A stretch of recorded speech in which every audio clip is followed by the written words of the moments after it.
What Indian parents weren't told about fat loss. Just eat less and move more, they said. Stop feeling sorry for yourself. You just need to exercise more, they said. Just don't eat anything sweet, they said. Get 8 hours sleep every single night, they said. But here is what they didn't tell you. Every time you do something for yourself, you're going to feel a pang of guilt that you should be doing something for someone else. The guilt is real.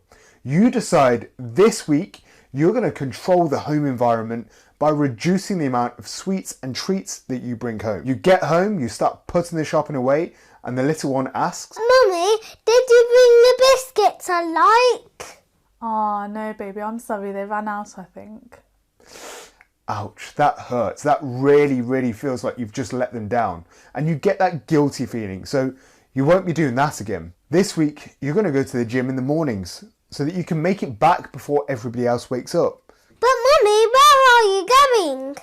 I'm going to the gym. I'm going to be back soon, okay? Daddy's at home with you. Mummy, I want you. Okay, baby, I'll go tomorrow instead. You decide this week you'll stick to some home-cooked foods just for a while. You even took a few hours to prepare these meals yourself, and you actually feel really good about that. Look, I made these meals for us. Come on, we haven't had a takeaway in ages. You love the food from this place. Why don't we just order it in and watch a movie instead? You can carry on dieting tomorrow. That kind of pulls on the heartstrings a little bit, the memories of those early times in the relationship. Okay, I guess one takeaway isn't going to hurt us. This week, you'll be different. This week, you decide you're going to go to sleep at 9 p.m. No distractions. Then you can get up even earlier tomorrow to hit the gym. And definitely have none of those guilty feelings from not being with the kids. Right, I'm off to bed. I've got an early start tomorrow. Seriously, bed already? You're such a grandma. Power's on. We always watch this together. Okay, I suppose it's just one episode. It should be fine. Hey, I'm running late from work. Can you drop the kids off at martial arts? I'm not going to make it back in time. I was going to go to an exercise class after work.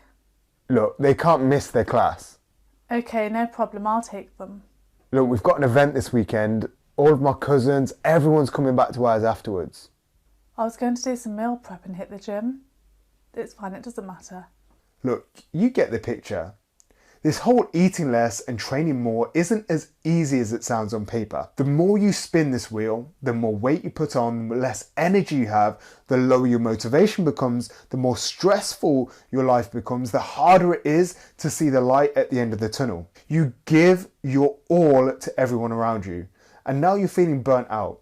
Everything is just a blur. One day rolls into the next, and the mere idea of trying something new just seems like a mountain of a task. You've seen this same look on your parents' faces before. They did the same, and their parents before them, giving, providing, and supporting without ever expecting anything in return.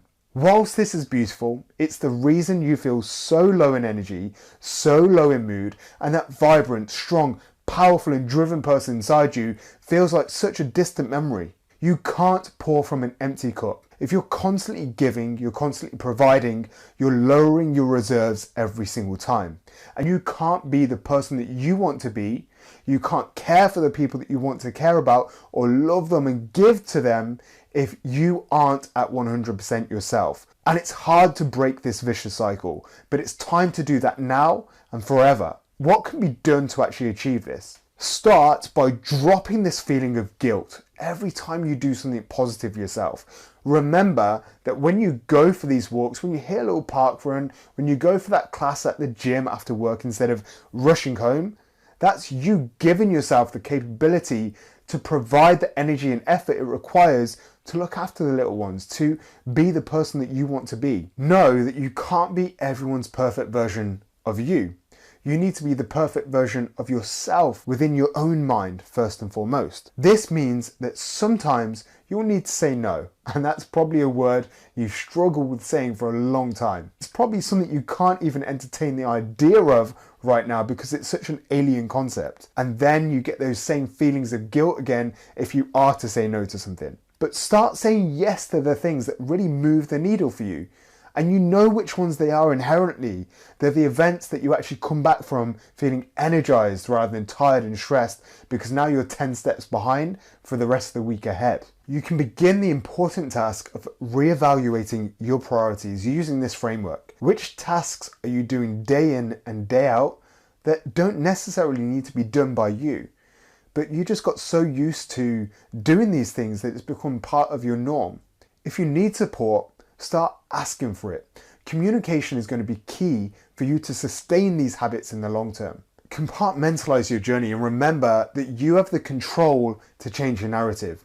You won't change a lifetime's worth of habits in 1 week, but you can acknowledge each milestone victory that gives you back the confidence, energy, and time to prioritize yourself, to fill your cup back up, so you can be the parent, the partner, and the person that you truly deserve to be. Thank you so much for watching.